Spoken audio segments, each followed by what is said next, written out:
अरीड़े ताजी बित असांजी बित बित सां मिलियल आहे उहो जट उहो बि हुते मूंसां गॾु हूंदो आहे।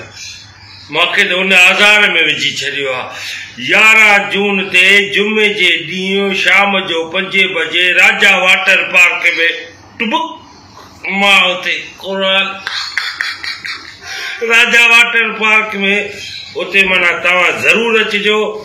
असगर भी खोसो आहे, अलीगुल मला, सोराब ऐं मां तव्हां ज़रूर अचिजो। राजा वाटर पार्क जुमे जे ॾींहुं 11 तारीख़ ते 5 बजे मां तव्हां सां गॾु हूंदुमि। सेल्फियूं कढंदासीं, फोटू भी कढंदासीं, वीडियो भी भरींदासीं, टिकटॉक भी ठाहींदासीं। अस्सलाम वालेकुम दोस्तों, मां आहियां सोराब सुमरो। दोस्तों मां आहियां अलीगुल मला ऐं असीं अची रहिया आहियूं राजा वाटर पार्क सखर में अची रहिया आहियूं राजा वाटर पार्क ते। पर कहिड़ी तारीख़ ते? 11 जून जुमे वारे ॾींहुं शाम जो 5 वॻे असां सभु हुते गॾु थींदासीं। असगर खोसो भी हूंदो, असां सां गॾु गामू भी हूंदो, असां ॿई भी हूंदासीं ऐं तव्हां भी सभई अचिजो, पंहिंजी फैमिली सां अचिजो। फैमिली खां बग़ैर भी एंट्री आहे। ऐं ख़ासि ॻाल्हि इहा आहे त हिन 11 जून ते जुमे वारे ॾींहुं 10% डिस्काउंट भी थींदो, जेका एंट्री फीस आहे। राजा वाटर अचो अचो एंजॉय कयो ऐं वाटर पार्क में तड़बड़ कयो।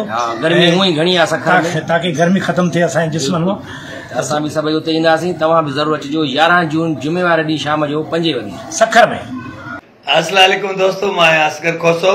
मां तव्हांजे सुहिणे प्यारे शहर सखर में अची रहियो आहियां। राजा वाटर पार्क 11 जून ते जुमे जे ॾींहुं शाम जो 5 बजे मूंसां गॾु हूंदा अलीगुल मल्लो, सोरब सुमरो ऐं गामू।